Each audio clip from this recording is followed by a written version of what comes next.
Welcome to Flying Through Fog, a podcast for PANDAS families. I'm your host, Crystal Vivian, and I'm joined in studio by my co-host, Lindsay Forsythe, a mom of kids with pandas. Welcome, Lindsay. Thank you. Thanks for having me. Thanks for being here. We're also joined today by Angela Henry, a licensed clinical social worker based in South Bend, Indiana.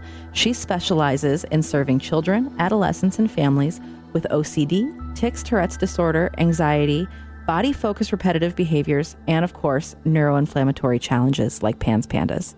Welcome, Angela. Thanks for having me. Thanks for being here. As a parent, it can be really hard to have conversations about illnesses with your kids, especially when the illnesses are happening to them. And for our PANDAS families, we know that this is something that weighs heavy on you as well. For our PANDAS families, we know that this weighs especially heavy on you. So today we're going to talk about how to talk to your kids about PANDAS, both for kiddos who have been diagnosed and also their siblings, friends, classmates, and their extended community.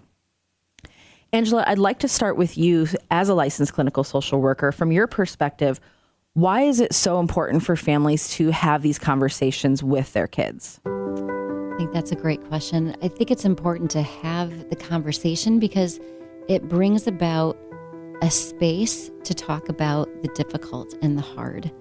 And it also gives an opportunity to not put it in the corner, to not be invisible, to be able to have a genuine, authentic conversation about what this is, how it's affecting us, how is it affecting all the different domains of the child and the family's life.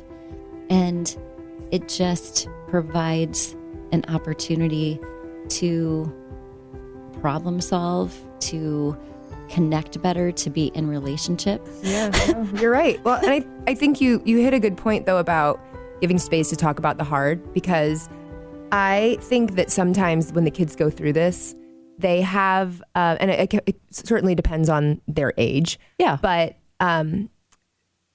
they're developing a trust of their own self-awareness, and what my body's telling me is real, and I'm feeling a little bit like something is off, and for that to be acknowledged and put in a space where it can not only be acknowledged, but you can talk about how does this affecting me?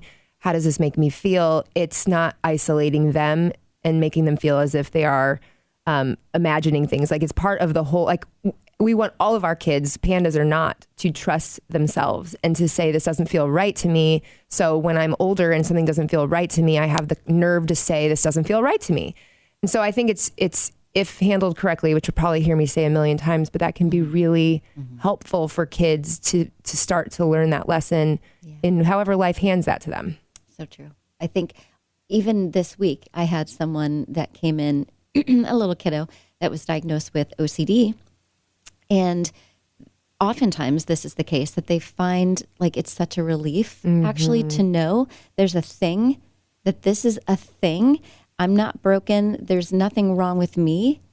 And it gives us, it spaces it out. You can name it and then it becomes other. It's not, Yes. It's something that you're experiencing, not something that is part of you. Yes. Yeah. And it's not something that you're doing purposefully. Yeah. Right. It's not a character flaw. Yes. Exactly. Yeah. It's not who I am. You're not a bad kid. You're a kid experiencing something hard. That Yes. a lot of kids wouldn't know how to handle, and you're doing a great job. And maybe I don't know how to handle it. Yeah. And we'll get back to that later, because I'm sure that's a huge part of our conversation. But we're going to be side by side. And this is the first step, is like, okay, if there's a mountain in front of us, we have to know that that's a mountain in front of us and not a plateau, right? So like, let's call it what it is. So I think that your point about creating space, this actually can be something very beautiful for your family. Yeah. They're not in it alone.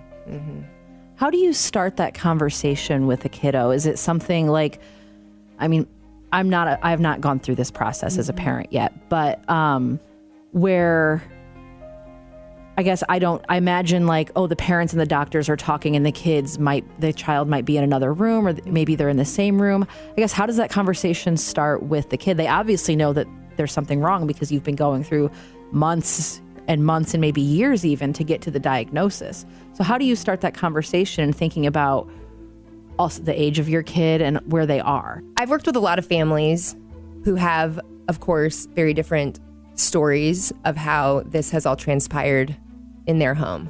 One of the common themes of all of the families is it wasn't ever this thing like, oh, hey, we went and we took a blood test and it totally surprised us. We had this thing, right? Mm-hmm. This has been months, maybe even years in the making, where you have disciplined for, quote, bad behavior.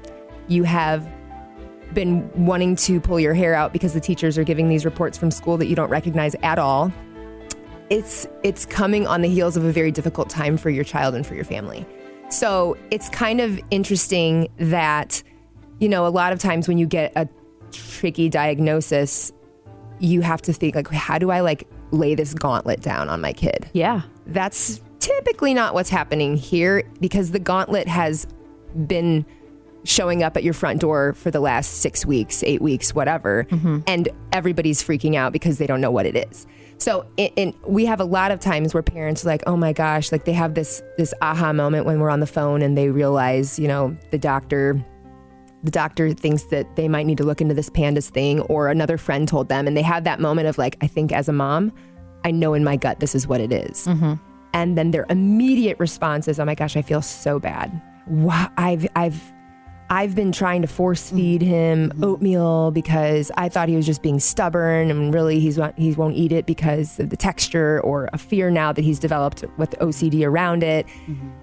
So a lot of the families go back and say, hey, I learned something new. I'm really sorry. Apology. Yeah. Well, and it's leading repair. into, absolutely. Because all along, a lot of parents think what's happening, and they're disciplining their kid, or they're doing what their cousin says to do, or their teacher says to do, or whatever. And they have to come back, and it really can be a beautiful thing in saying to your child. So I can tell you what I did with Brady. Yeah. And Brady knew, of course, that he was feeling not like himself. I mean, this was, 5 months in the making, but we were diagnosed 3 years after onset. So we'd had ups and downs. And we said to him, we see and understand that you're not feeling well. And sometimes not feeling well can mean I have a tummy ache, or I have a sore throat, or I have a cough. But sometimes not feeling well, which again, this all goes into where our culture hopefully is going, where mental health is not stigmatized. Mm-hmm. Feeling well might mean I just don't feel right inside. I don't feel emotionally well. And mom and dad really want to help you. And so we're going to take you to the best doctor we could find. We did all the homework. We stayed up at night because we love you so much that, they say the scared mom does more investigative work than the FBI. It's real. Mm-hmm. It's true. It's true. It's true. From what I see in the office. Yeah. Yep. But we found a doctor that we really think could help us, and we would love to make it a fun trip out to Washington, D.C. Well, we would love one-on-one time with you. We're going to see the doctor, and we're going to find out what we can do to support you and get you better. And the doctor, a lot falls on the doctor too, and I think that's a question or a conversation that you could have with your doctor before there's ever a conversation with a child, is please, whatever your preference is as a family, be conscientious of how we want this handled with our child. But Dr. Latimer, who we saw, who diagnosed Brady, was so good about making it an 8-year-old conversation. Mm-hmm. And she said, okay, Brady, so here's what's happening. And she's talking to us, and a lot of it's over his head. And by that time, he was basically a shell of who Brady was. So he was almost not even listening. He just kind of sat and existed. He was so depressed, which is not how he is at all. But she said, you have this army that your body sends out when you have infection. And this army has soldiers, and the troops just go and they bite. They beat the infection. They fight. The army fights. Sometimes some of the soldiers go rogue, and they do a little bit more than just go after the infection. It goes after your brain. And that's what's happening here. And our job is to make those soldiers know where to go and to stop going after your brain. And he felt, his eyes brightened up as much as they could at that moment. And I think he felt I can finally exhale and know that there's somebody that just put words behind what I felt like, but I needed help knowing, right? Yeah. So and as an 8-year-old, you probably don't even you don't know that that's even a thing that could even happen to you. Right. No. Right. What are you talking about? No. And actually, based on your conversation, our conversation before, Lindsay, about that conversation with Dr. Latimer, I created a little graphic to try to help people understand. Yeah. Yeah. So I don't know. We can link that if that's helpful. Yeah, 'Cause absolutely. It's like a little. Yeah. It's kind of a little animated. It's It was kind of good. cute. Yeah. But to also think about coming, you know your kiddo best, so you're going to know. Like, given their age, you asked Crystal about their age and what do we do. Parents know their own kids. They know. And every good conversation, doesn't it start with curiosity? You know, you're going to go into curiosity. What is this like for you? You're going to ask them from their perspective. How edifying that is too. Yeah, because they want to be seen and heard and listened to. You know, after you're hearing this diagnosis, all of, you know, these armies and what's happening in your, you know, blood-brain barrier and all this stuff that's happening, what do you think about this? Just give a space for them to ask any questions that they have. Yeah. Like the consultant as opposed to the person in the room everyone's talking about, but not to. Yeah. You know, giving them some ownership of that conversation, inviting them to be a part of their own world. Because it's everything is better collaborative, right? Right. Including this. Right. It can't be otherwise. Right. And I think you're right. Coming from everything, and it's just like a good rule of thumb that I feel like you do tell parents to really try to live by, is curiosity instead of judgment. It's like a lot of times as a parent, when you have systems in your mind built for how things should be and what your kid was supposed to be doing the last year and how all the negative feedback you've gotten and all of the fear that you have, we don't often go to the curiosity. We go into self-protection, and part of Shame. self-protection We go looks into like shame. shame. Right. Yeah. So giving the child a chance to speak about, okay, so we have this information, and however you want to say it to your kid, like for Brady, it was always like, we are learning with you. You're going to be teaching us. You're going to be teaching your siblings. What a huge responsibility, but also what a privilege for us even to learn from you. Yeah. So, no, I think You've you're never right been a about mom of curiosity. a kid with PANDAS. Right. There's no rule book for you. Right. They've never been a kid at this age, at this stage with PANDAS. Right. Everyone's blindfolded. Yeah. And they're flying through fog, right? Yes. Yeah. But also I think that, I have a friend who always says to her kids when she makes a mistake or when any of them make a mistake, she's like, you know what? None of us have ever done today before. Yeah. And I feel like that's true in this exponentially more. Exponentially more. Yeah. Well, I think that's such a beautiful thought as like a parent. And I remember when my daughter was an infant and she would be having a hard time. And I was like, it's okay. You don't know what it's like to be, a 3-month-old right now. You don't know what it's like to like figure out how to sleep through the night. And I don't know how to deal with that. So we're in it together. And this is, even more so exponentially. Lindsay, you mentioned siblings, and I want to talk about that too, because PANDAS is not something that just impacts the child and the parents, it's the siblings too. And so how do you both of you recommend, or how do you start that conversation with siblings too? Obviously they know that things are going on in the home. Are you having a similar conversation and explaining that detail of there's soldiers and they are gone rogue? How do you explain that, and how do you handle that with the other kids in the family, and also knowing that that's also their ages also goes into that too? Well, in my family, everything is out in the open to the extent that the person most affected by it wants it to be. So Brady's a pretty open kid, and he sees this as, he's proud of the advocacy that has happened as a result of the ripple effect of his diagnosis. Like he sometimes will be like, I'm not happy I have PANDAS, but I'm happy with the people that our story has helped. So he's pretty open. And so as a result, we were always open with the kids because we took his lead. However, I think that is an age and maybe gender thing and maybe personality, like all of the things. So I think to your point, Angie, earlier about like knowing the child and giving that child the latitude to maybe have some say in how much, maybe how often we talk about it, or, I think it's important that the other family members know, because there will be times that they have to show extra grace, and maybe making that a part of the conversation with the patient himself or herself of like, we have to come up with a plan for how do we talk to the people that are super close to us in our very intimate circle?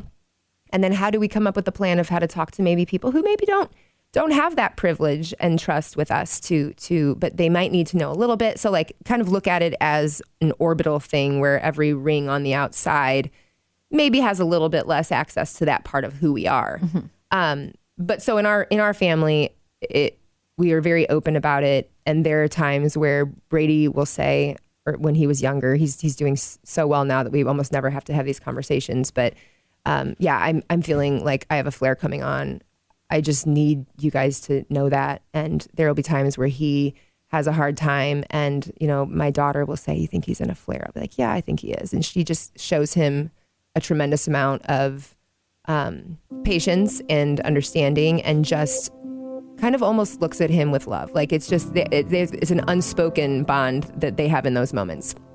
However, if you have a teenage boy or a teenage girl who has this diagnosis and it's new to them, and they're at that very vulnerable stage of, individuating and yet wanting acceptance and peer acceptance and all those things.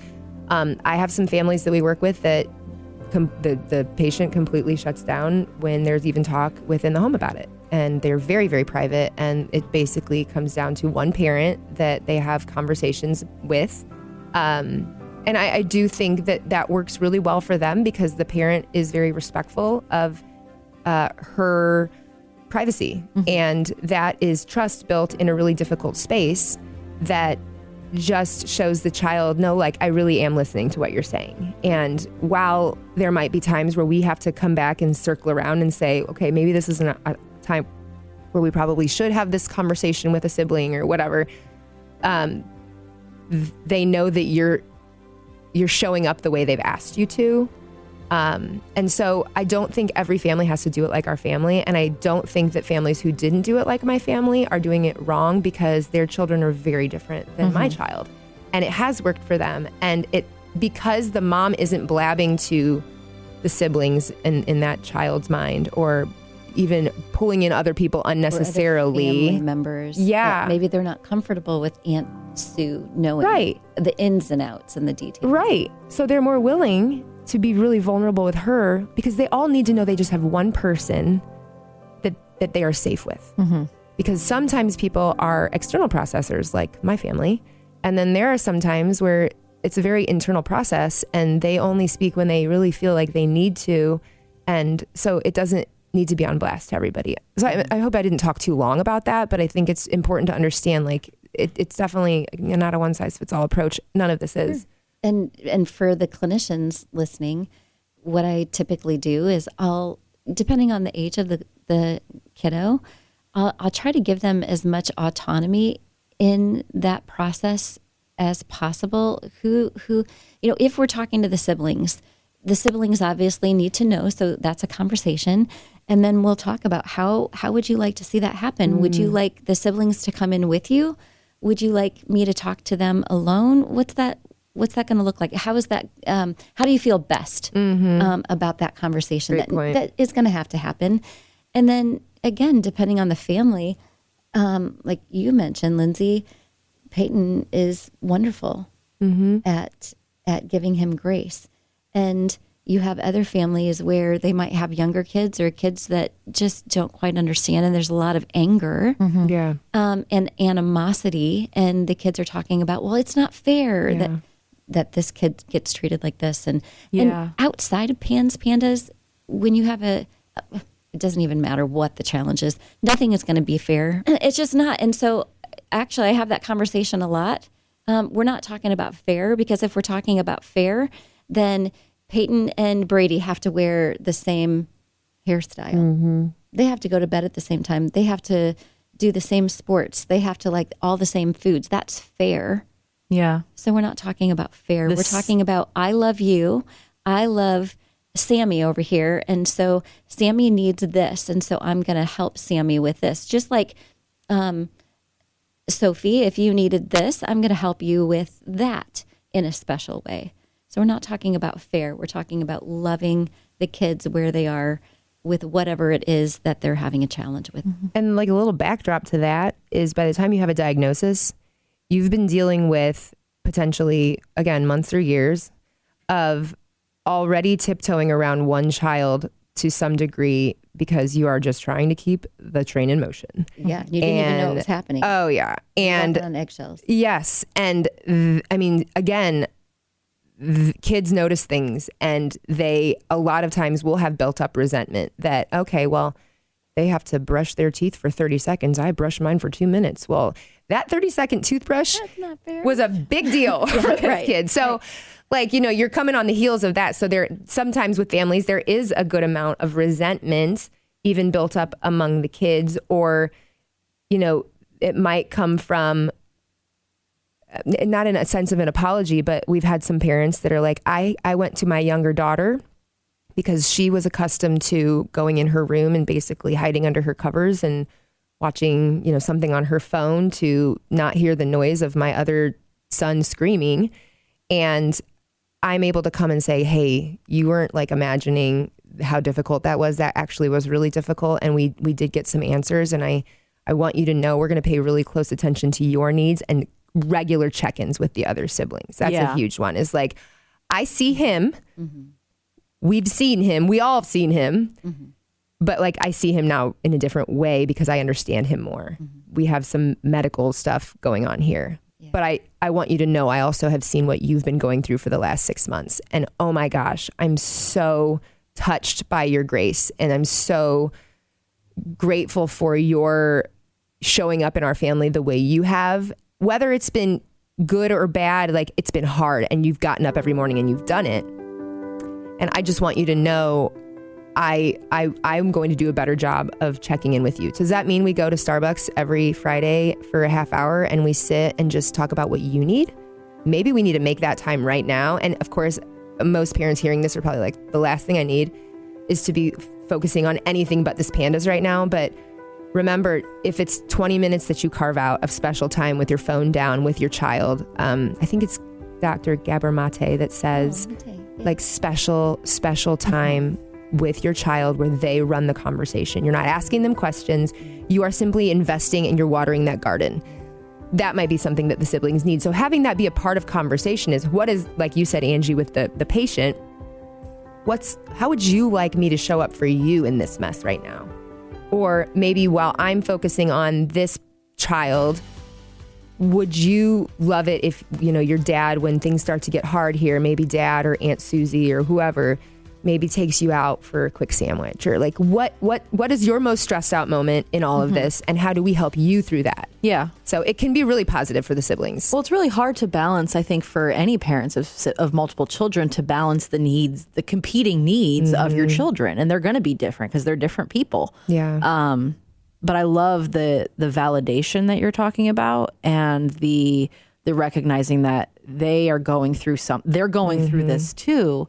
And how can you help them meet them where they are? Yeah. And just a quick example, we worked with a family. You were saying, how do we validate them? And that struck a nerve with me. We were working with a family together who the son only wanted the father, did not want anything to do with the mom. And the mom was really getting hurt about it. Mm-hmm. And the daughter was also getting really hurt that like it was all about. It's not uncommon for kids to kind of choose, at least in my experience. Good to know. Well, like they'll choose a parent almost, and I don't know the rhyme or reason to that, but it does leave the other parent who's not feeling as gone to, like what's wrong with me, or what did I do? Right. It's not more the way it is, but yeah, it causes a lot of tension, a lot of different ways, and tension in the marriage. That's the other way. Yeah. And so like this family, Angie was recommending, she's like, you know what though, take this opportunity. You know that this is the disease in some respects, because this changed on a dime with this particular family. Maybe in some families that's more the pattern and maybe that's a normal thing. But in this particular family, it was like all of a sudden this child didn't want anything to do with me. And you said, why don't you just take the other child out and use this time to invest in this other child. Yeah. Because you may not ever get that opportunity again one-on-one. I know you're so smart. I know what you're talking about. But I will say on that, and I know like we're going long with the questions and everything, but also something that I experienced, and I said a little bit about it, but I think it's important to bring up that, again, especially with teens, to really respect the information that they want to go out to other people, because the parents are really struggling. And we'll be honest, like I thought for a second, like, oh, let's do a mental health plug and say, parents, you're needing help too. And it's okay to talk to a mental health professional. And all of that is true. And at the same time, we know that these parents are drowning and they're going to help themselves last. So while we can say these resources and things that we know are helpful, we also know that life is life. And so they're more apt to talk to Aunt Sue, their brother, their what would be for the kid, the grandparent, right? And sometimes if these teens know that the parents are going to these family members, even though like the mom and dad need support and they need to talk to other people, if the kids know that that's happening, it just can really hurt in some significant ways. So try to monitor that. Yeah. And be really careful and boundaried around that. Yeah. That's a great point. Make sure that when you're getting support from somebody as a parent, make sure that you're doing it away from your child, and that they also know that, hey, we don't want Susie to know about this, little Susie to know about this. Yeah. There can be shame that comes with that. Yeah. And we're trying to outsource that and normalize all the things, but it can be difficult. That's a great point. Yeah.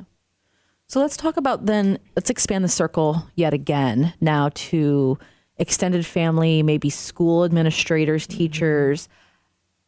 Certainly at a certain point, you have to let them know. But we want to be respectful of the child and their need for privacy.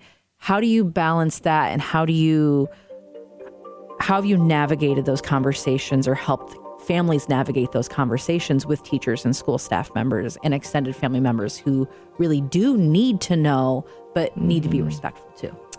As it relates to the school, the beautiful thing is that there are built-in resources for that. It's called an IEP or a 504 plan. And that helps provide resources to the child in terms of accommodations that they might need within the school. So oftentimes we know these kids have to miss school. Or they might miss big chunks of school, or school might look different. It might look like learning, but in the home environment. Sometimes these kids need to come completely out of school and unschool. And there's a lot of different ways that we can have communication with the school regarding that. So again, those are built-in resources and ways that we can communicate with the school and work alongside them to get these kiddos what they need in terms of educational needs. I think a lot of times the parents that have not wanted to have conversations with the school are the parents who are afraid of their children being labeled. And what I say to those parents, again, this is just my opinion. I've seen enough with my own experience and with other people's experiences to know that, let me tell you something, your child is suffering through school. And some teachers are really gracious about the patience needed, and some teachers are not. And if you are worried that your child is being labeled with PANDAS or whatever, or OCD or Tourette's, I would rather my child be labeled for a medical condition that identifying it provides love and patience to that child, rather than them being labeled as misbehaving troublemaker who's always causing problems when there's a transition or can't keep his hands to himself, or because I would rather them internalize I am a child with OCD than I am a bad kid. And unfortunately, sometimes you have to communicate with schools and actually have legal documents in place that must be followed to protect your child's heart and soul. And that is sometimes a balance that has to be struck. My recommendation to parents when they ask about how much to tell is, first, there are some teachers who will notice things about your child because they spend 180 days of the school year with them for 8 hours a day, that you may not actually notice because you're not watching them before lunch, have a meltdown because they didn't do their math facts right, or you don't have those opportunities at home because it's a different context. And if they've seen them in, September, October, November as who they really are, and then, you get your diagnosis and you tell the teachers, and in March they start to see a real decline in your child's handwriting or whatever else, they can be a part of your team. I mean, they're doing the surveying with you. But most importantly, in my experience, I actually go to the teachers before the school year even starts. And I ask to speak with them one-on-one. I go in face-to-face if it's possible. I know it's not always possible because of jobs and just how schools have things set up on their end as well. But I give them a face-to-face rundown of what happens. I tell them what they can expect. Worst case scenario, I leave them with some articles if they want to look into it more because you need the credibility. And I will do this with administration too, but less the administration. The administration is helpful with the IEPs and the 504s and things like that. But the people who are spending hours a day with your child need to know that about him. So if it's not being too superfluous, story about my son. He went to a new school in 8th grade. Hard year for anybody to move, in my opinion. I thought it was really brave of him. I was really proud. But we knew it was going to be hard. And the transition was really hard. And this is just him being a normal kid. This is like take PANDAS off the table. He was a complete class clown because he was trying to make friends the first couple months. And he knew it, but almost couldn't, it was a part of him that was showing up to protect himself. And there was one teacher that was struggling with that a bit. And when she learned a little bit more about the protective mechanisms of that, they became best friends because they suddenly, it was less a power play. It was less that he was trying to disturb the class. It was more than he was trying to fit in. And everybody understands what that feels like. So just giving her some background, and this is, again, completely independent of PANDAS, but giving her some background as this is what we've noticed in him.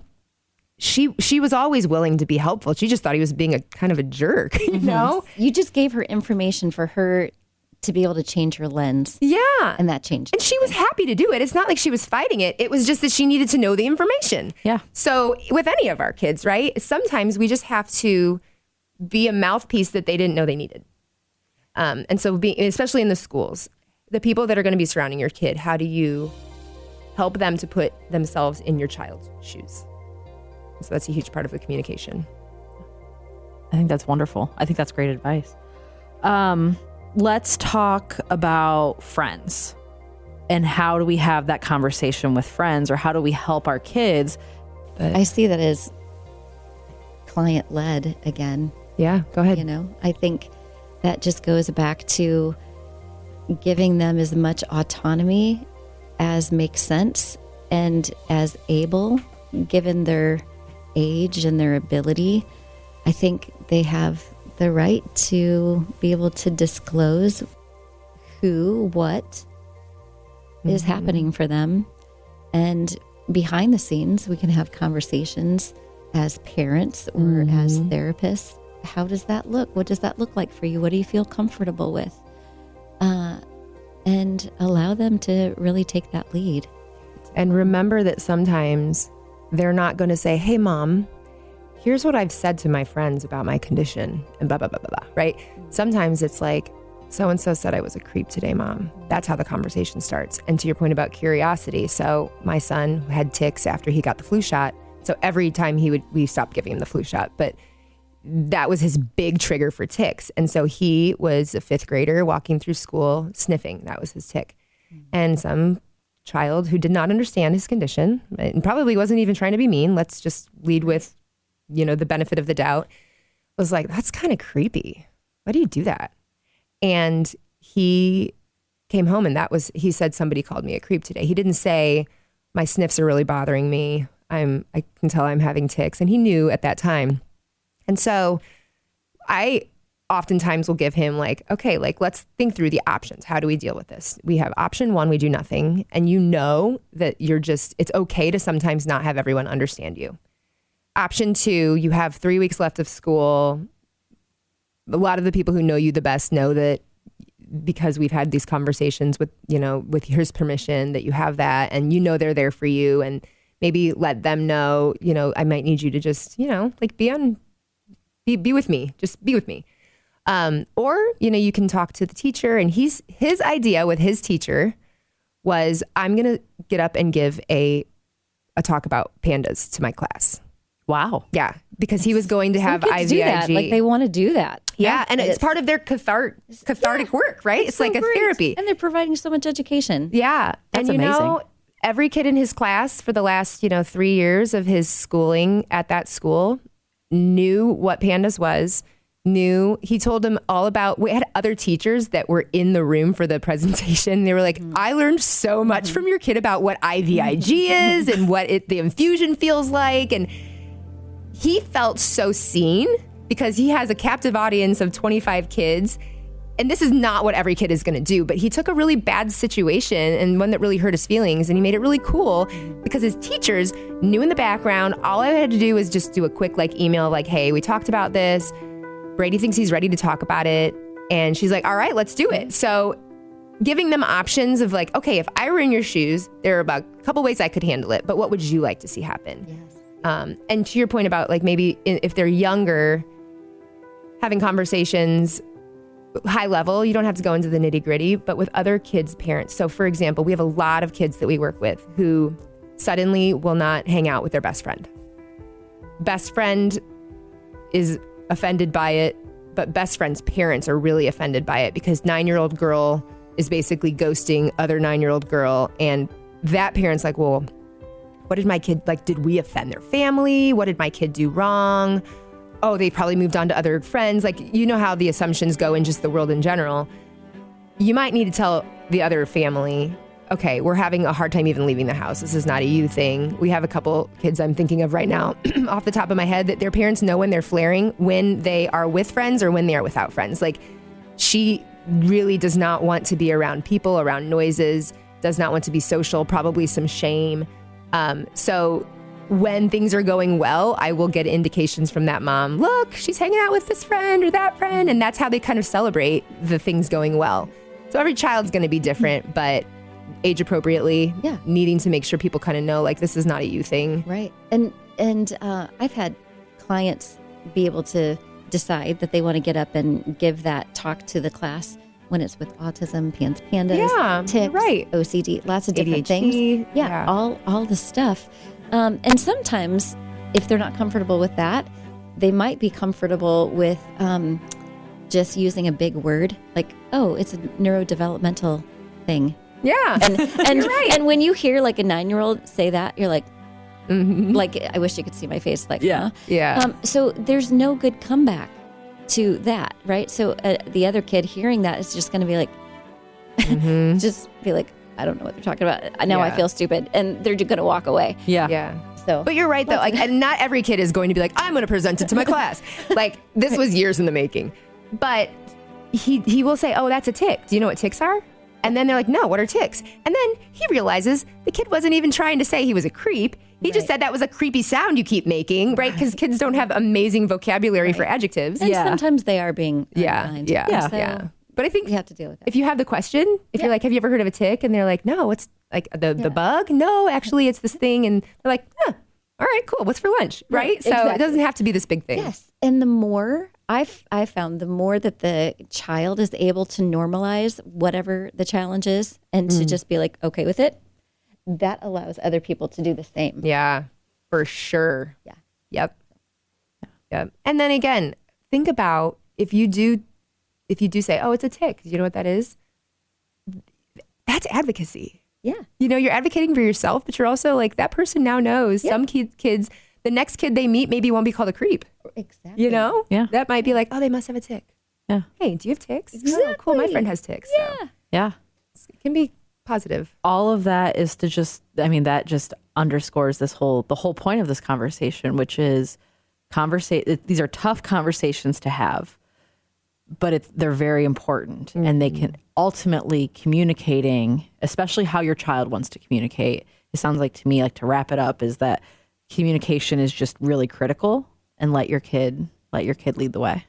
Yeah. And we have to remember too, this might shift your dynamic and how you have to approach things as a parent, because not every family has a long history of collaboration with their kids, right? Like there's a hierarchy for whatever reason, even among siblings sometimes, but it might require you as a mom or dad to really change the way you look at the family dynamic so that it feels natural to allow your child that autonomy and that opinion. I just wanted to recognize that, because like, I think when we get stressed out, we go to our most primal, learned through our entire life coping mechanisms. And sometimes that can look like wanting to control more.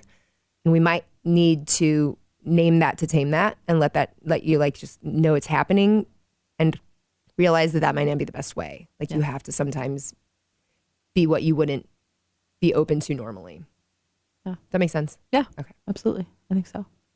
Any final thoughts or pieces of advice for families before we wrap up? I feel like there could be so many. Just be able to be present. Come with curiosity. Lindsay hears me say this all the time. If you're not in a place of curiosity, you're in a place of Judgment. there you go. Okay. Well, and I think long-term scheme of things, my son is so self-aware and so good at communicating what he needs and so good at understanding his own emotions. And it's not because he was born that way. Yeah, he had to accidentally Yes. learn and work towards this through something really hard. Yes. Not that we wish for the hard, Right. but look at, you would say, look at the silver linings. Look Yeah. at the beautiful things that come from hard if we allow ourselves to notice and take them in. Yeah. Well, and he's just a teenager now. He's becoming a teenager with real life teenage things. And because we had so much practice talking about what matters to him in the zone of PANDAS, we have had the reps that we need to talk about real life things with openness. We still sit in his bedroom at night before bed and talk about what was great, what scared you today? Because he's so used to talking about what scares him, right? So you've got a man who's one day going to be maybe a spouse. That's what I'm that's just gonna over here raise crying kids. about, Lindsay, Yeah, because I'm like- sitting here thinking like this is what's going through my head. You said he's a teenage boy, but I'm like, he is a teenage boy that's becoming the kind of man that, I don't have a daughter, but if I did, I would want my daughter to marry. Yeah. Yeah. And Yeah. it's thank you, PANDAS.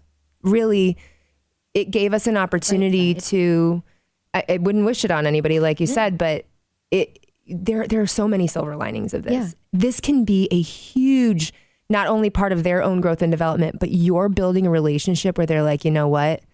When the world felt like it was crumbling down on me, my mom got under that world with me and held it up with her triceps, right? Like she was there and she's still there. And if we can get through PANDAS together, we can get through just about anything together. So the last thing I wanted to say is it can be so good. You can take the lemons and you can squeeze some really sweet lemonade because of the way you have very specifically set out to make this be for your family.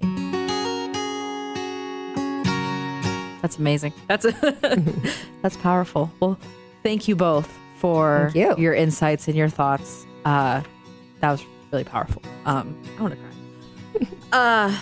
On that note, we like to end every episode of Flying Through Fog with a story of hope to let our listeners know that if you're flying through the fog right now, there is hope. There are good things in the future. There is some sweet lemonade that you can drink, and the fog is just keeping you from seeing it right now. Hi, PANDAS parent. I just wanted to encourage you from one parent to another that you are not alone. You are seen. We know that you're out there. We know that you're struggling, but know there are prayers being prayed for you right now. Know that this journey that you're on will not last forever. One day you'll be able to look back and say, our family was in this place. Our child was in absolute turmoil, was suffering. Our family was struggling significantly. But one day you can look back and say, that was then, But now a miracle has happened, and our child is now healthy and is getting healthier day by day.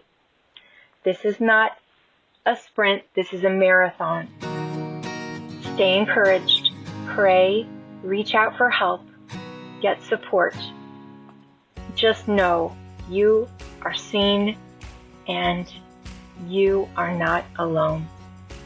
Listeners, we're looking for more stories of hope to share at the end of each episode. It could be a fun anecdote. It could be a short story about something your family experienced that you once thought you weren't going to be able to. You can record a voice memo that's 60 seconds long or shorter, or write out your story in a couple of short paragraphs for us, and we can read it on the air.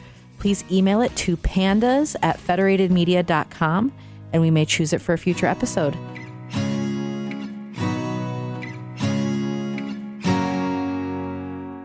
Thank you again, Angela and Lindsay, for your time today. Thank you. Thank you. And thank you to you, our listeners, for spending time with us today. If you found this episode valuable, please leave us a rating and review on your favorite podcast app. It's the best way to help other families get access to this information. Well, maybe the second best way, because the first one is to share it directly with family or friends who you think would find it valuable. Flying Through Fog is edited and produced by Tommy Lee. Special thank you to Legacy Heating and Air for your support of Pandas Michiana and this podcast. I'm Crystal Vivian. We'll be back next time with more interviews and conversations on Flying Through Fog.